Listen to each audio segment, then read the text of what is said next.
The story begins with bloodshed. A girl is repeatedly attacking Kanata with a knife, and this is where the story ends. But he is born in another world. When he opens his eyes, he sees an old goblin, which is named Gaburo, and he spits out an insect in his mouth. After this, we see the next day. When Gaburo opens his eyes, he sees a lot of goblin children in front of him, and when he looks at his hands, he realizes that he is also one of those ugly children. It gets very big. After seeing all this, Gaburo is also very surprised. But he thinks, I have got a new life, so I have to do something terrible and big in this. The old man comes there on the 4th day and says to all of them, I am feeding you for the last time. After this, you'll have to find your food yourself. After eating, when Gaburo comes out, he feels like this world is his own world. But then he sees a strange bird in the sky, and there are many strange plants, after seeing which he understands. No, this is not a world like mine at all. After this, Gaburo meets another goblin, who is called Gabuchi. He was chosen because he is the strongest in his group, so this power will be very useful in their hunting. When they go hunting, they first see a lion-like rabbit. Gabuchi runs after it and kills the rabbit in front of him. When the cow was about to eat it, the cowbill hits it badly and teaches it to do the same. The cowbill separates its horn from the cow, and when it picks up its horn, the cowbill hears a sound and gets a rabbit horn. The cowbill doesn't even understand what it was, but he doesn't think much about it, and they both eat the rabbit together. On the 5th day, they both use the same strategy again and hunt another horned rabbit. Because of this, Gaburo gets another skill. While eating the rabbit, he starts getting a lot of skills. After seeing this, Gaburo understands what is happening here. In his last life, Gaburo had an absorption skill, because of which he could eat anything, whether it was iron, gold, poison, or any human being, and he would absorb its abilities. Gaburo has also got his absorption ability in this life, but he didn't get all the skills he had in his previous life. On the 6th day, a female goblin named Gabomi comes to him and starts praising him for how strong and intelligent he is, because no one in their group has ever killed a horned rabbit. On the contrary, many people have been killed in the process of catching one. Gobuchi says from behind that he was also there and had a hand in it, but Gabomi doesn't pay attention to him and is focused on Gaburo. After hearing all this, Gaburo says, Okay, you come to the hunt the next day. But the next day it rains, because of which they can't go hunting. Gaburo goes to find a weapon in the treasure room, but there he sees something that shocks him. After this, Gaburo is working on his weapon when he sees the old man, who says, You're going to level up soon. Gaburo tells him that he can check his level in his mind. Gaburo checks and sees that his level is 86 now. The old man tells him, When your level reaches 100, you will evolve. He explains that evolving is not a small thing. Only one goblin can evolve out of dozens. Here, Gaburo learns a lot of things, like the fact that goblins do not have a very long life. The old man is only 20 years old. Before leaving, he tells Gaburo, Many young goblins are coming back from the village. When they come, you will see with your own eyes how evolved goblins look. On the 8th day, the 3 of them go hunting. Gaburo used stones to injure his prey, and the goblins would finish them off. Their hunt goes on like this, and they kill many creatures. Gaburo eats them, gaining many abilities. Later, Gaburo wants to eat the head of a snake, but Gabomi refuses, saying it will be very poisonous. However, he eats it himself, which gives him many poison-related abilities. He spends the 9th and 10th days making his equipment and continuing the usual hunting. On the 11th day, they enter a cave where they find a lot of bats. At first, they start running away, but then they fight back and kill the bats together. After killing them, they eat them, gaining many new abilities. Many goblins are watching them, hungry. On the 12th day, many goblins surround them at night, but Gaburo's search ability activates. Before they can attack, he wakes up and crushes them all. One goblin dies from poison, scaring the rest. Gaburo struggles to control his poison abilities, but then he decides to use them as an example, so that no goblin will dare raise a hand against him. But now Gabomi is also awake. She takes the neck of a goblin, and Gaburo stops her. On the 13th day, the 3 of them go together to hunt an orc. When Gaburo attacks it with stones, he uses his power to break its legs, and as always, they finish it off. When they eat the orc, Gaburo gains a lot of abilities again, including learning the orc language. After this, they bring the remaining meat back for the other goblins. At night, Gaburo gets an evolution option, and he says yes. Gaburo evolves and also gains a god's blessing. When Gaburo wakes up in the morning, he sees that his look has changed. Along with him, Gabuchi has also evolved. The old man is surprised to see that they have evolved so fast, as it hasn't even been a month since they were born. They want to test their new power, so Gaburo suggests hunting. But Gabuchi says he wants to fight Gaburo. They start fighting. At first, Gabuchi has the upper hand, but Gaburo uses his speed to take him down. After the fight, Gaburo senses something. Gabomi, who was hiding behind a tree, calls him and tells him about the wolves. Many wolves are following the horned rabbits, having a feast. Gaburo thinks, "We will only know how much our power has grown after hunting them." They attack. Gabomi uses poisoned arrows, killing the wolves easily. Gaburo kills the leader and eats its meat, gaining many new abilities, including military leadership. He takes the remaining wolves back to the goblins and tells them he will train them to hunt and make weapons.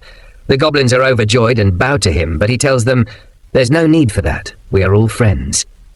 On the 17th day, all the goblins were training. When Gabiro returned to his cave, he saw that Gobmi had evolved. All the human women had poisoned themselves because they couldn't bear the torture. Gabiro and Gobji burned their corpses. By the 26th day, Gabiro was still training everyone. By now, he had eaten many monsters and increased his skills. He noticed some goblins moving toward him. Gobji stepped in front of him and explained that these goblins were the fathers of their generation, who had just returned from the ridge. They had brought a lot of food and humans with them. You can guess what was going to happen next. GoPro didn't like this. He went to his leader and asked if he could take responsibility for the humans. The leader became angry and even threatened to kill him. This led to a situation resembling a civil war, with old and new goblins drawing swords on each other. Then 2 female goblins suggested settling it with a duel, where no weapons were allowed. Both sides agreed. In the fight, GoPro easily won.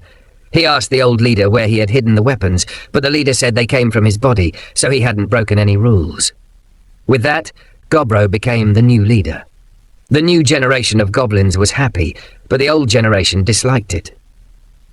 Gobro provided the human women with a place to live and assured them he would take care of them. He promised to release them into a human village at the right time, but demanded human knowledge in return. The girls explained that they were travelling merchants when goblins attacked their group. All the men were brutally killed and they were taken captive. Hearing this, the girls cried and Gobro left them alone. On the morning of the 28th day, Gobro brought them food. He noticed they seemed much happier. Upon talking to them, he learned one was an appraiser, another a blacksmith. Twin sisters could cook and sew. A girl with glasses was an alchemist, and a red-haired girl was a warrior, though she wasn't good at fighting yet. Gobro continued training the goblins.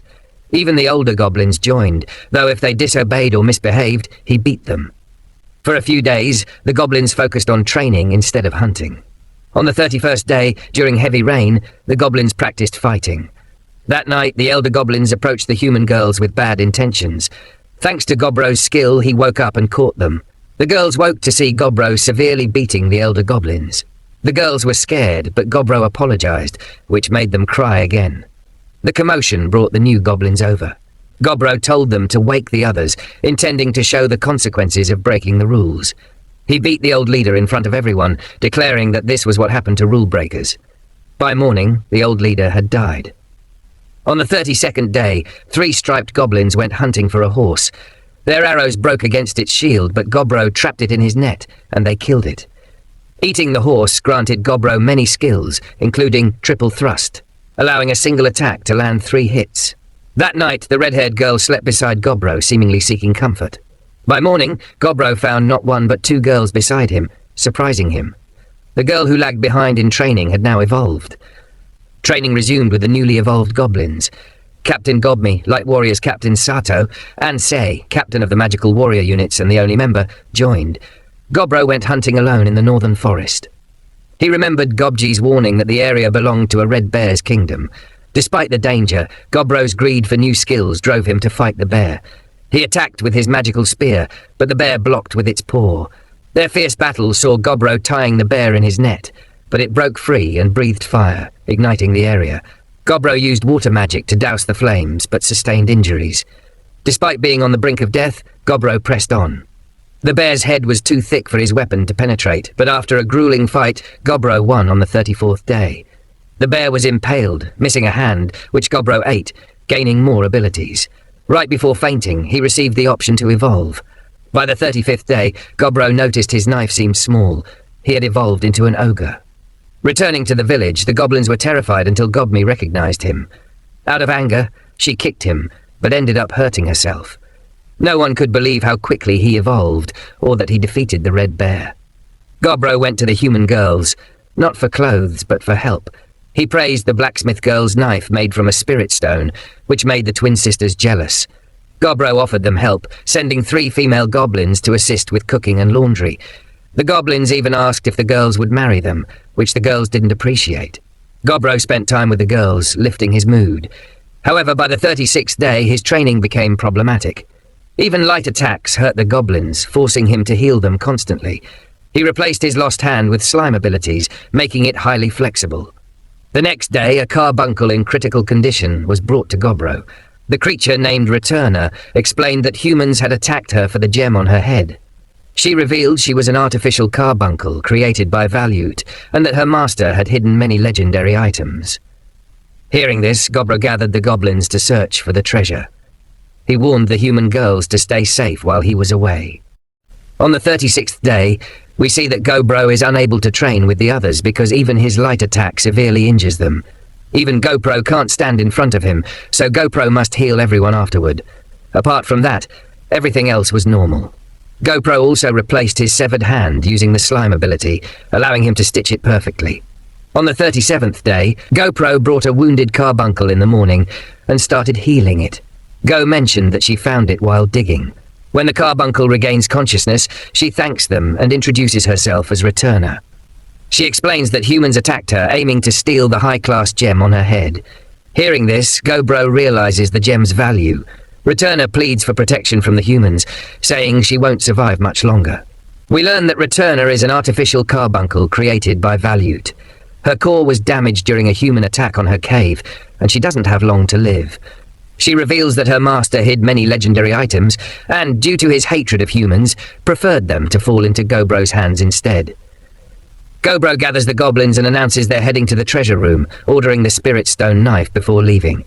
He tells the human girls to stay safe, though they only wish for his safe return. Reaching the location where he found Returner, GoBro instructs the other goblins to hide, calling them only if needed. Soon after, human adventurers appear. An invisible assassin tries to attack GoBro, but GoBro stops him easily and warns them to retreat or face death. Refusing to listen, the adventurers, equipped with high-level magical items that boost their weak inherent magic, press on. Instead of fighting them directly, GoBro calls his goblins and consumes them, gaining many new skills and items, including an item storage bag that provides internal storage. Upon reaching the treasure room, they find Valuet's body. Returner reveals that Valuet collected numerous spirit stones. She thanks GoBro before her time runs out, and GoBro consumes her spirit stone. He collects all items but feels uneasy leaving Valuet's body unaddressed, so he burns it. An armor piece falls from the remains, attaching itself to GoBro's hand when worn, granting him new skills and full control over the arm. Returning home, GoBro celebrates with a party. The next day, he collaborates with the blacksmith on weapons, giving the survey hobgoblins a magical weapon while keeping a legendary spear for himself, legendary items being so powerful that any human wielding one could rule a kingdom. On day 40, the goblins hold a knockout tournament to determine rankings. Later, during an exploration for new species, they discover a golden spider, obtaining a valuable item. GoBro also encounters a red deer, kills and consumes it, acquiring numerous skills. He soon reaches a strange area and recalls Gopji's warning about dryads, beautiful, female creatures that seduce intelligent males for nourishment. Determined to avoid trouble, GoBro attempts to leave but is ensnared by a dryad. Despite resisting, he remains trapped for 5 hours. Afterward, he remarks, "I don't know what happened, but I enjoyed it." He then bathes at a waterfall, where lizardmen ambush him. He defeats and consumes them. On day 42, GoBro discovers 2 goblins capable of using magic. Their unusual excitement unnerves him. He learns to enchant weapons, enhancing his power, but notices the girls avoiding him. Seeking answers, some tell him to figure it out himself. Visiting the alchemist, she reveals they're jealous, pointing out love bites on his neck, embarrassing GoBro. She kisses his cheek and moves closer, but GoBro's perverted nature surfaces. Despite her initial anger, she shares her feelings, prompting the other girls to voice similar sentiments. GoBro cheekily suggests everyone already knows what happened that night. The next morning, GoBro's search ability detects people approaching the village. With his enhanced perception, he spots the elf leader outside the cave. The elf leader demands an explanation for the wait, mentioning an ongoing war between humans and elves over elven treasures. The elves seek goblin aid, offering food supplies in exchange. Though the elder is pleased, Gobro's aura terrifies them. Grabbing the leader's neck, he orders the hidden archers to lower their bows. One archer defies him, shooting an arrow that Gobro bites and breaks 100 meters. Intimidated, the elves withdraw. On day 45, Gobro ventures into the jungle, kills 20 graying it, he drops blood on a stone, creating a smaller clone with shared vision. By day 46, Gobro provides casual challenges them to fight his goblins, offering survival to the winners. Out of 23 elves, 6 lose and are consumed by Gobro, granting him additional skills. He confiscates the survivors' magical items, declaring them prisoners. The next day, Gopji slays a massive bear, reaching level 100. By morning, he evolves into a special variant with stripes. After this, Gobro doesn't know where he is. A person approaches and gives him something, but then Gobro wakes up. It was just a dream. Day 51. Gobro takes someone somewhere, and we see that 4 more goblins have evolved into hobgoblins. Meanwhile, Greenleaf checks their aptitudes and determines that one of them can become a mage, while another can be made into a cleric. One of them says, "My name is Gobro, and I will try my best to heal as many people as possible." We are finally siblings, born on the same day. Hope has evolved too, and for now, he is in an Elod position. Hope says that Elods don't have such marks on their hands. Later, Hope steps out, and meanwhile Gobro thinks, "The village is leveling up very fast. I think I am the main reason for this because goblins grow according to their environment. However, some people's power is still not increasing." Day 52. But their strength is not increasing, and the younger generation is surpassing them. They say, "Gobro, if you want, you can kill us, but we will not stop here." Gobro responds, "Okay, then go. You really won't stop us? Why would I stop you? What you have is yours, so there is no reason to interfere." Before leaving, Gobro gives them a parting gift made of metal that can cut through anything. They accept the gift and leave. Day 53. Gobro sees an orc who has killed a human and is taking the body away. Gobro kills the orc and remarks, "This human has some very good abilities." He then eats the human, gaining a monster timer ability. Late 4-4, Gobro informs everyone that their parents have left the village. If anyone else wants to leave, they can go freely, he says, but no one chooses to leave. Day 55, Gobro uses blood and abilities to create earrings that allow for communication. Day 56, he tests the earrings, and the test is successful. Gobro battles a horse and defeats it with a single attack, but the horse is unharmed. So, he uses his monster taming ability and the horse becomes his first familiar. Day 58, Gobro chases after wolves and ultimately tames the leader of the Black Wolves, making him the bodyguard of the human girls.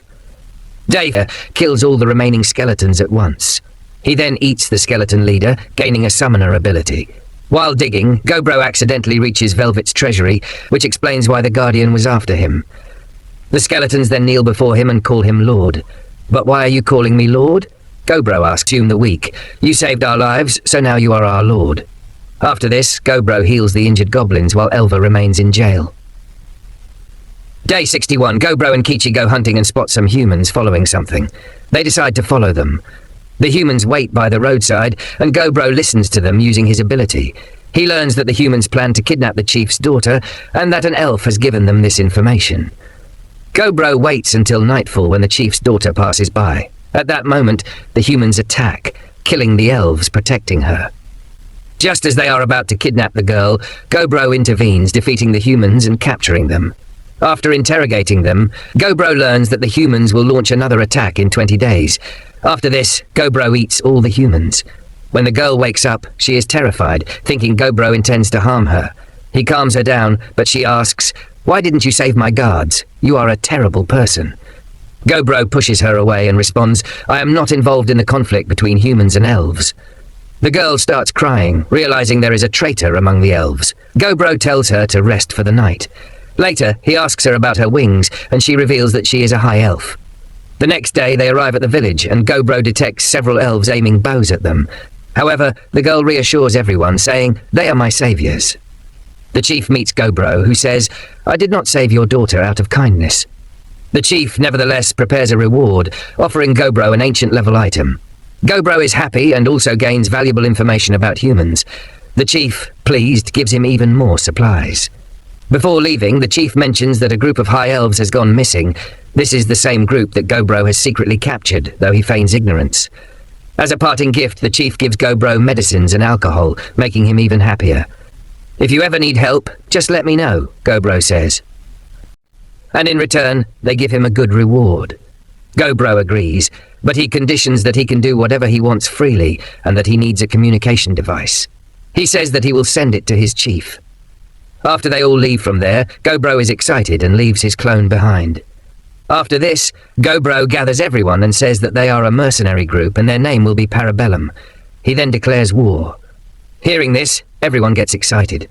The next day, Gobro and his team find a human camp, but they realize that it has a powerful barrier that only humans can pass through. Gobro orders his team to destroy the barrier and attacks it with his gauntlet. With one strike, the barrier breaks. Gobi surrounds the entire human camp with stones so that no human can escape. After that, Gobi and Gobro attack the humans. Gobro summons his undead skeletons and lets them handle the battle with ease. Then, he encounters a female knight leading undead soldiers. She appears to be their commander. She observes Gobro and quickly understands that he is summoning the undead. Realizing the situation, she orders her soldiers to attack him. A powerful magical attack is unleashed, creating even more soldiers. She casts a spell that enhances her speed. Gobro is impressed, but as soon as she is about to land an attack on him, Gobro lightly counters, sending her flying backward. Recognizing her talent, Gobro says, "I want you in my group." However, the knight refuses, saying that she will never join him alive. Gobro then orders his team to capture all the talented humans while eliminating the useless ones. Gobmi uses her new eyes, making the soldiers turn on each other and fight amongst themselves. Sato uses the blood of fallen enemies to create multiple swords, slaughtering all the humans. He then compresses their bodies completely using Decateris. All the soldiers are shocked by his power. After the battle, the elves and goblins continue their fight. That night, Gobro visits the human girls and gives them the same medicine he obtained from Decateris. The humans are terrified, fearing that he plans to use them for breeding. However, Gobro instead gives them enchanted earrings that prevent them from lying. Using this, he extracts valuable information from them. Gobro then informs his team that they have made a deal. He will receive more alcohol in exchange for the communication device. The humans, it turns out, are preparing to attack the elves. In response, Gobro organizes an army and orders his men to cut down numerous trees. When the human army arrives, the group ambushes them, dropping massive stones and killing dozens of soldiers. Traps are set, causing even more casualties. The human leader orders his men to use the stones to build a shield, while the mages cast protective magic to resume the battle. Gobro notices this and realizes he must change his strategy. He orders Kichi to attack the commander. With the help of other soldiers, Kichi and his team launch an assault. The commander fights with all his might, but when he turns to flee toward the mountains, he is caught. His entire army is wiped out. Among the new prisoners, one recognizes Gobro and believes he is doomed. But the commander reassures them. They recognize him as a commoner, and because of that, they refuse to kill him outright. Gobro interrogates the commander, asking why humans are invading. Crowback reveals that the princess of their kingdom is suffering from an unknown illness, and that only a secret medicine can cure her. Gobro, however, believes humans are greedy and suspects they are after the cure for selfish reasons. Meanwhile, Gobi discovers a hot spring. Gobro builds a place for everyone to relax and enjoy the hot water. The next day, Gobro trains his troops to improve their combat skills. He engages in a mock battle with the goblins. The fight is dominated by Sei and Gobi. Crowback summons a skeleton but realizes it is too weak to be useful. Gobro steps in, examines Crowback's body, and tells him he needs more training. Afterward, Gobro beats Crowback, infusing his power into him to aid in his recovery. Kichi also trains Crowback. As their training progresses, everyone is impressed. Later, as they sit down to eat, Crowback shares stories about his homeland, where demi-humans live alongside humans. He expresses his confusion over why other humans hate Gobro and his people so much. He admires Gobro, saying, "Humans, monsters, everyone lives together here." Crowback decides to work under Gobro. Gobro places a collar on him and assigns him to train Rebellia, aiming to make her even more powerful. Gobro then meets the chief and presents him with 3 prisoners, stating that they are of no use. The chief agrees to dispose of them. However, Gobro notices a sick man lying nearby and inquires about his condition. The chief explains that the medicine Gobro provided is extremely valuable. Gobro, suspicious, asks, "How can you give me something so precious?" The chief admits that the medicine was originally for his daughter, who was suffering from an illness. Gobro uses the blood medicine, a rare ability, to test its effects. He pricks his finger and drips a small amount of blood into the prisoner's mouth. Instantly, all of the prisoner's wounds heal completely. Gobro is shocked to see such rapid healing. This skill is overpowered, he thinks to himself. The next day, a human knight appears. Before he can attack, Gobro's spear flies through the air and pierces the knight's chest. The following day, the spear activates once again, firing multiple spears in succession. One by one, the humans fall, and within 20 minutes, the entire human army is annihilated. Later, Gobro visits the chief, who informs him that he has gathered his strongest warriors for the next battle. Upon returning, Therese expresses her desire to work under Gobro, but her kingdom is in danger. Gobro considers giving the medicine to heal the princess, thinking that it might improve relations between them. However, there is an issue. 5 gods rule the world, each controlling different factions. Gobro has received the blessings of Demise and Origin. If he hands over the medicine, it could spark conflicts. He instructs Therese to investigate further. Meanwhile, strange occurrences unfold. The human soldiers begin moving again, despite having fallen in battle. Gobro quickly realizes that they have become zombies, likely controlled by parasites. Suddenly, the soldiers start mutating into grotesque insect-like creatures. Gobro is taken aback, but swiftly eliminates them all. Philip, witnessing this, is thrilled and begins to experiment with the power. However, when Gobro attacks, he is injured. Yet, due to his regeneration, he quickly recovers. Philip then summons his favorite pet, a monstrous centipede. The creature lunges at Gobro, trapping him and injecting a deadly poison. Gobro becomes paralyzed. Philip, grinning, declares that he will conduct experiments on him. Meanwhile, the centipede looms over its captive prey, preparing to strike once more.